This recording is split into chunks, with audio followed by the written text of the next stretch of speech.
So welcome, I'm Reverend Tim, and this is a Center for Spiritual Living. Our purpose is to support each of us and the community as a whole in living from our divine center within.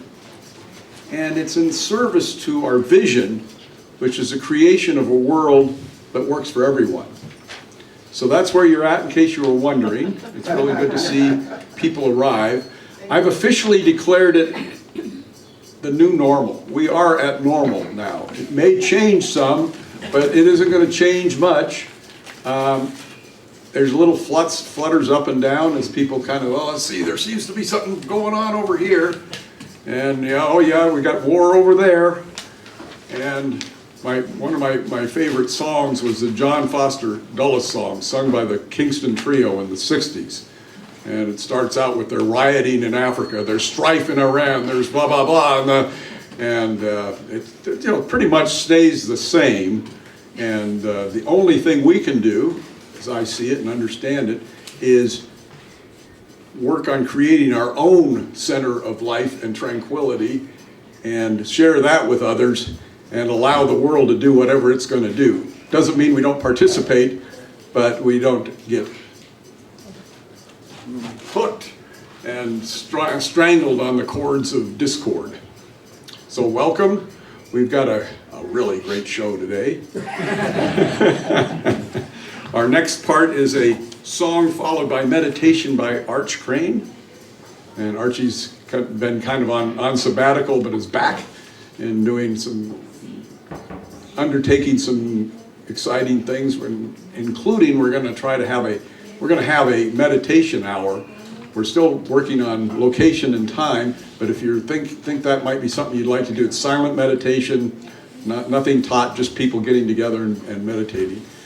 That seems like a very productive thing to do. If that sounds good to you, talk to Arch, because you can help form that. There's Arch. We are opening up in sweet surrender to the luminous love light of the One. We are opening up in sweet surrender to the luminous love light of the One. Well, good afternoon, everybody. I see faces I haven't seen in a long time. It's wonderful to see you back. And this afternoon we're going to do a little meditation. So everybody has their idea about what meditation is, but the most important part is to calm yourself, center yourself, and be present in the moment. One of the things that I was told before I gave this meditation was that sometimes I lower my voice and nobody hears me. So if that happens, just go and I will get it. But sometimes I forget you're here. And I go off to my own boat. So there you go. So today, let's settle back. This is a time to release yesterday, to release all thoughts about the world and how it is and it isn't,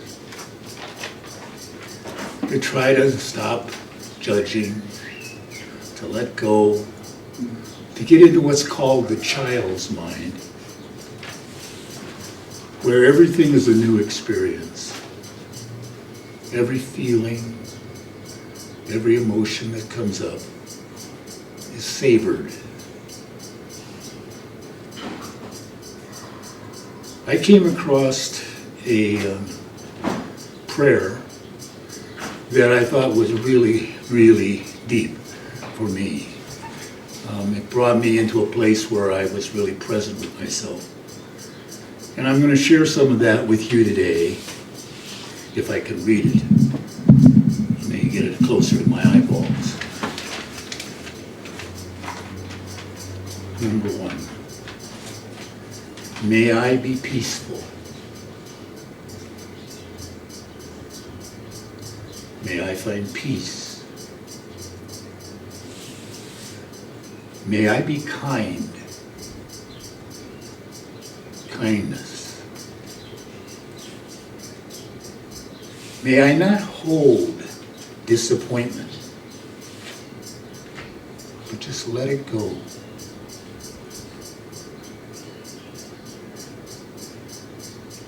May I realize that this is all there is, was, and will be. That we're one. There is no separation between us. And that within ourselves, within our souls, within our being, we are one.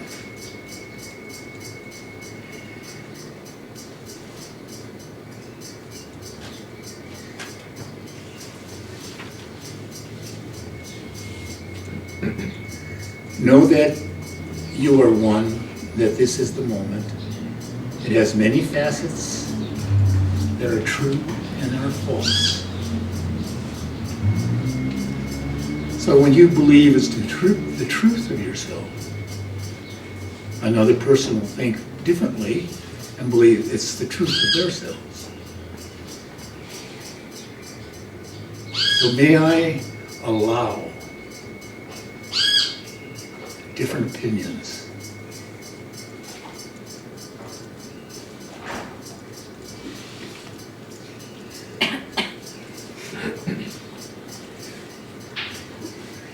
Labels do not do justice to this complexity.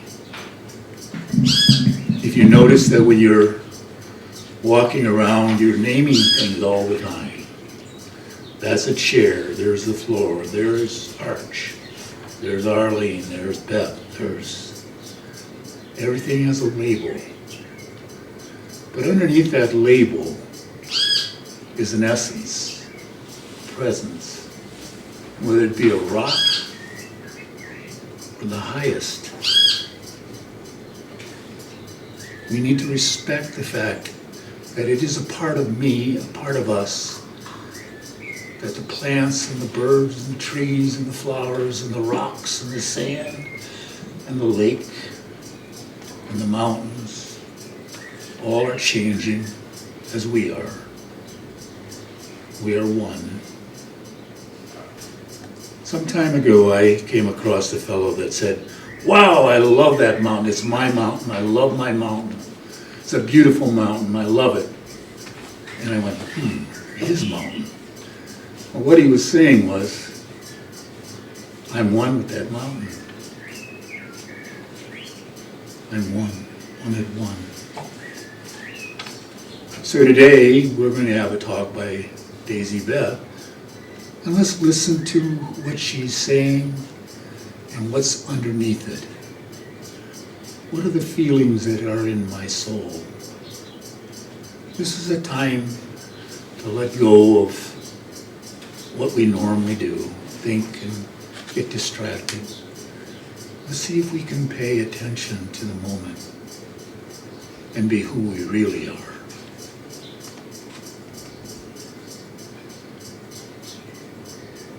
Peace be with you. Peace be still. And remember that we are one. Thank you. I hear one clear voice calling out for me to listen. One clear voice. Not very often that I open up my brain. It's got a mishmash of all sorts of different things inside of it, and try to speak. I usually try to stay within the lines, but I'm not staying within the lines today. So let's see what comes out.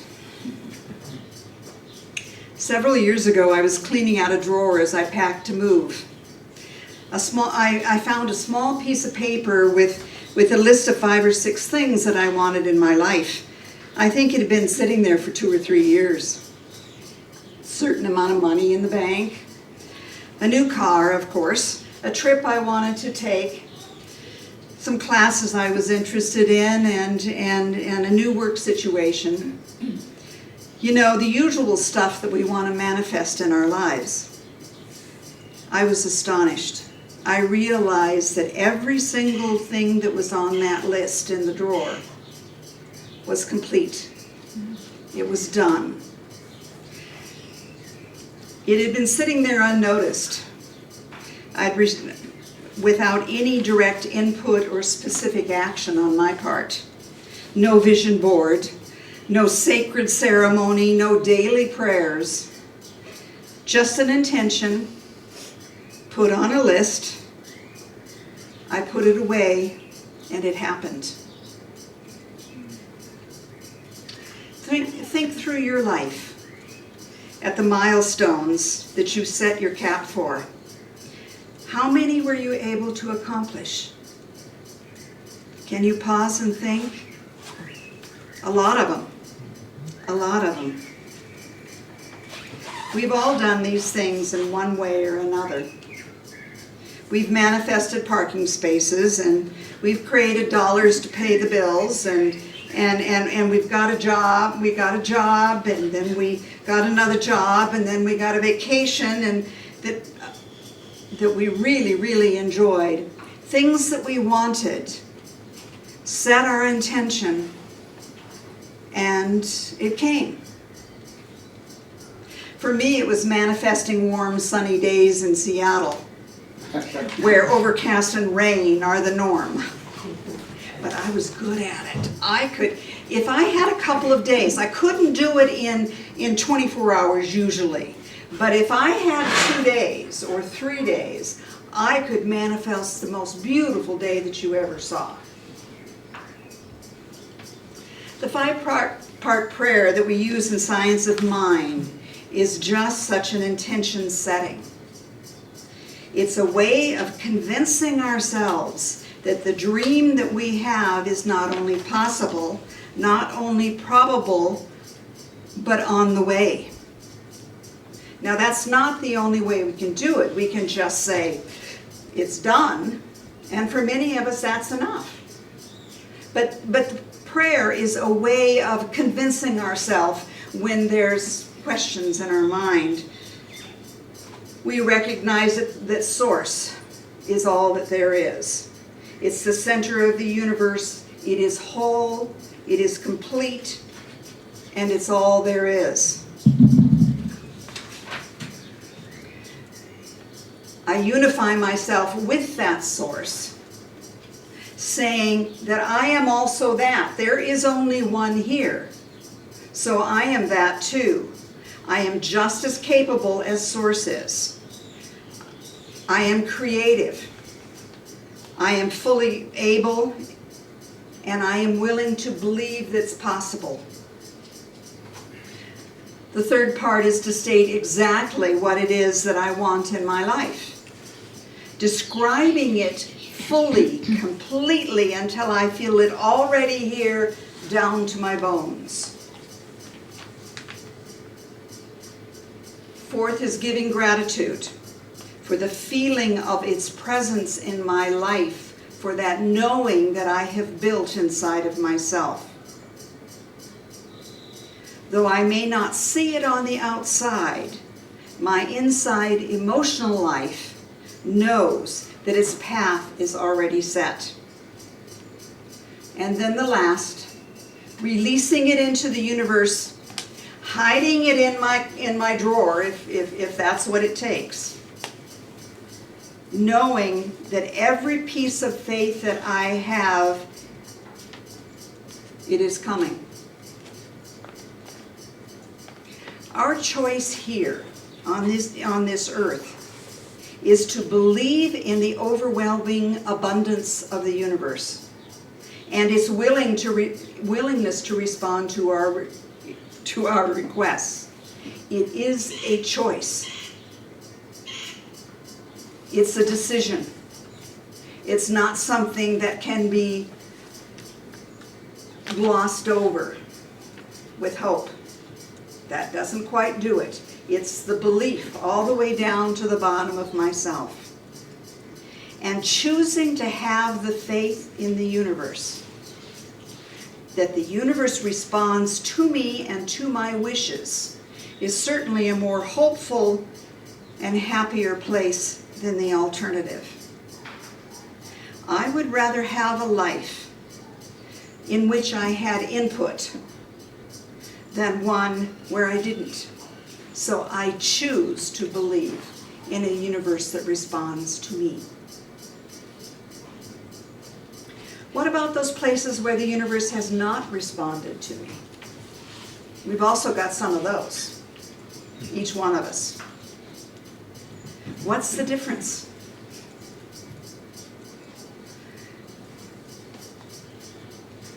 Where I don't see what I want in my life, maybe patience is the answer. Maybe shifting my thinking is the answer. Maybe becoming what that piece that I want in my life, maybe becoming it myself, maybe that's the answer. Don't know. I've had a long-standing belief in my life that the best way for a stable life is to have a house that is paid for and money in the bank. I think that's something that I picked up from my father. His family lost his house during the Depression, during the 30s, and he was very strict about all his life about having his house paid for, free and clear, and all his bills paid. Somewhere in there I picked it up. I got an allowance in my early years. It started with, I think, a nickel and then became a dime, and then by the time I was in junior high it got up to 50 cents, but I had to pay for my school lunches out of that 50 cents. I followed that pattern in my life, giving myself an allowance. I bought carefully. I shopped secondhand whenever I could. I kept track of my expenses, what was coming in, what was coming out.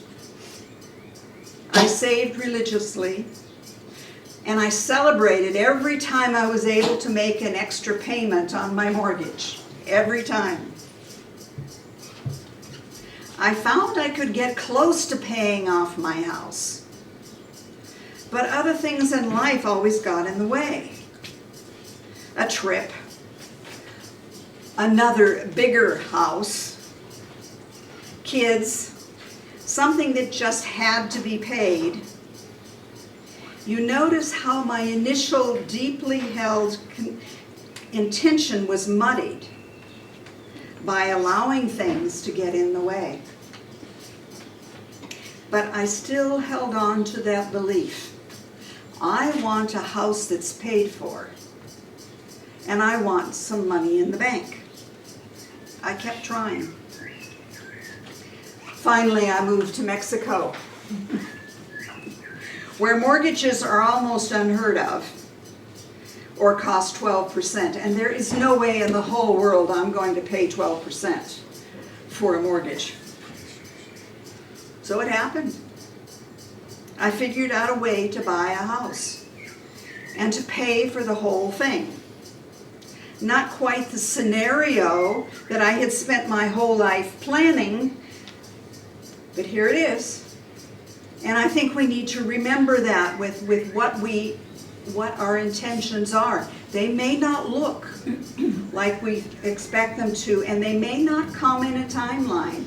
Maybe our intention is for the next generation. Don't know. The Bible says, I'm not that much of a Bible reader, but it's there. It says, ask and you will receive. Notice it doesn't say how you're going to receive, or tell you when you're going to receive, or even how much change you're going to have in your life and in your thinking and in your circumstances will be needed before it comes. Intention. Physics says it a little bit differently. I studied a lot of chemistry, not so much physics, but I read a bit. He's the one that studied the physics, but he'll have to excuse me. Physics talks about an infinite number of places where an electron might be around an atom. The area, an atom, as we were taught in the 50s, or I was, doesn't orbit the nucleus in kind of like a planet orbiting the sun. It doesn't do that, actually. It's a cloud of possibilities of where it could be or where it would not be. Unobserved, this electron acts like it winks in and out of existence. It's not really, it's there sometimes and other times it's not there. But tests show that the moment an observer looks at a molecule, the electron freezes into a single position with a single direction of movement. The observer seems to be the change. When no one isn't looking, there's an infinite number of probable places that an electron might be.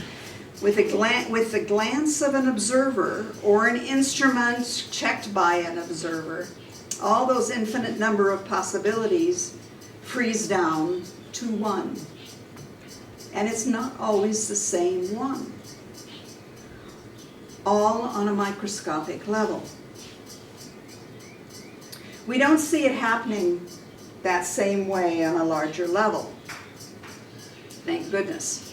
Our planets circle the sun in a particular orbit and don't wink in and out, changing from energy to matter and back again, and moving from place to place within a range of possible positions.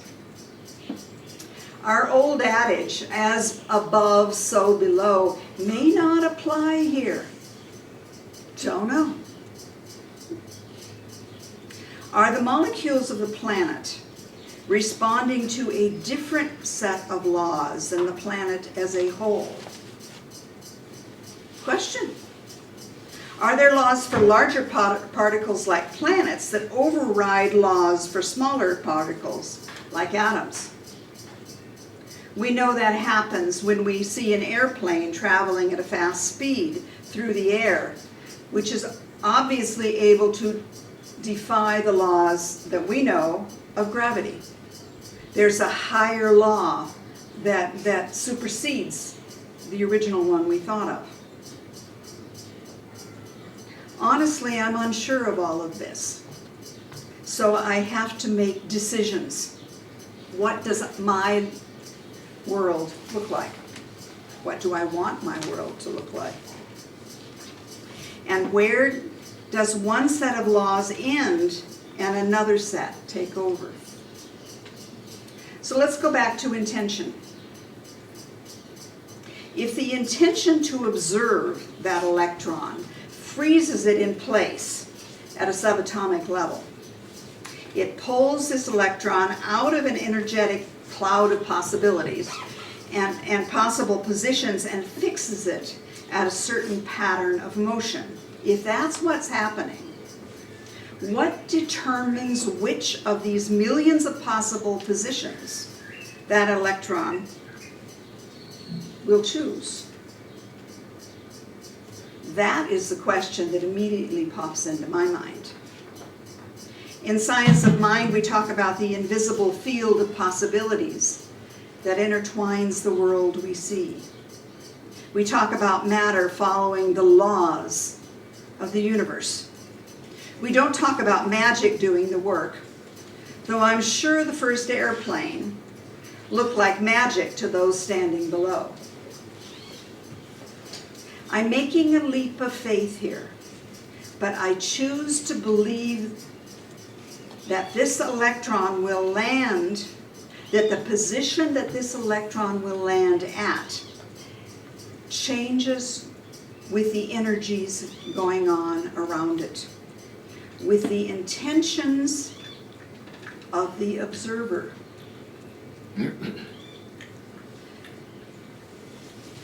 That loving and compassionate, I choose to believe that loving and compassionate attention creates a slightly different molecule than angry or fearful intention. That as the position of the electron changes, and we're even realizing now that protons and the neutrons also wink in and out. As the position of the electron changes, so does the shape and properties of the molecule that it belongs to also change. Now this is my belief, and I don't think I'm going too far out in a limb, though some might disagree with me. I can feel the difference in a room full of hate and greed. I can feel the difference in a room filled with and dedicated to love. And I can feel the change when that changes. So I'm not too far out, I don't think. I choose to believe that I affect my universe, that I affect the electrons that my atoms freeze into. And since I am part of a whole universe of oneness, that I also affect everything else going on in that universe. Lynn McTaggart organized groups of meditators and changed the crime rate in Washington, D.C. Her group, holding thoughts of peace, changed the way people acted. Dr. Emoto realized that giving an intention, a thought, to a vial of water changed the structure of the pattern when that water froze. Anger made a different frozen pattern than peace or joy did. If we can change the structure and function of water, if we can change the way that people act within the world, are we also changing the structure and function of our planet? Our planet's a lot water. We are a high percentage of water. Are we changing things not only by burning our fossil fuels or by cutting down trees, but also by our choices of emotions, our choices of thoughts, and our choices of action? What we read in our magazines and what we watch on TV may be changing the world, or not.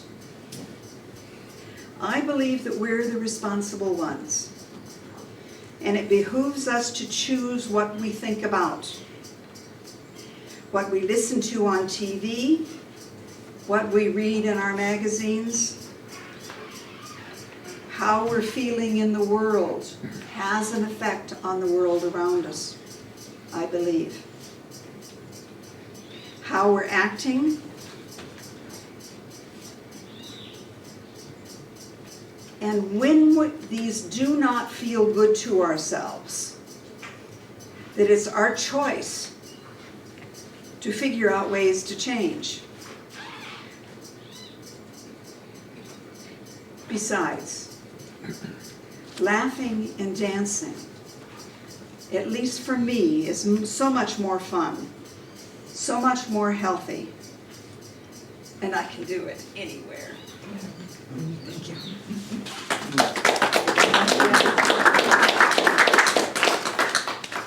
Thank you, Daisy Beth. As I was listening to her, and I realized, God, I have the same father. My father insisted upon paying his house, the second house and the first house, but the second one, where I lived, right after World War II in cash. So that's the kind of guy he was. And intentions. As I was tracking the things that Daisy Beth mentioned, I realized, wow, that I've lived always with intention, but what has happened is my intention has changed. Most of it initially was getting a degree, getting married, getting kids and stuff. And I think the last 20 years or so have been really about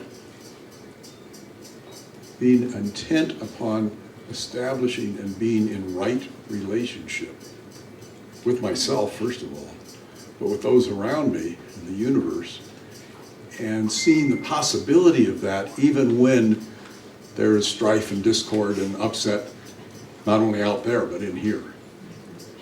So rich message. Thank you, Daisy Beth, for all the obvious intent work and interesting facts about how the parallel between the metaphysics and the particle physics seem to come together. I still haven't seen that really. It's sort of a tangle for me at the moment, but I appreciate the efforts to explain it to me.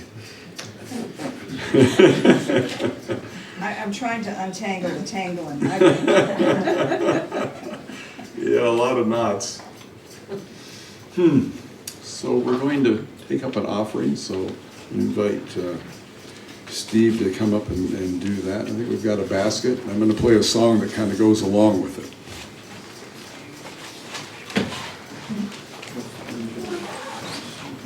So if you take out your gift and hold it over your heart, then I invite you to close your eyes and just contemplate with gratitude all that you have. All the money you have, the home where you live, your friends, your family, all of those things with gratitude, for they originated somewhere in your thoughts. You set an intention or a wish or a dream, and the loving, unconditional one said, yes, my beloved, let me give to you. And it is with gratitude for all that we have that enables us to receive more. So that life is always constantly trying to give to us more, more, more. More love, more peace, more harmony, more prosperity, more freedom, whatever it is. We open ourselves up with gratitude. And the universe just says, yes, my beloved, whatever good you can accept, it is yours. Seek more. Be grateful for more. So it is.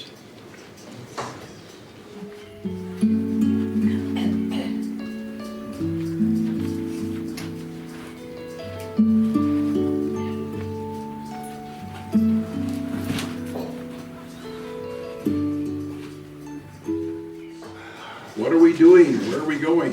What's happening?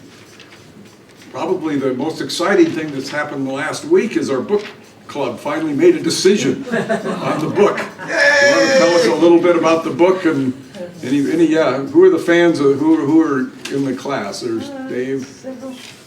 Yeah, we got some people, well, but we've got space for a couple more, probably 5 or 6 more. So we're meeting both by Zoom and in the room there, and that seems to be one of the situations where that works pretty well, called a hybrid.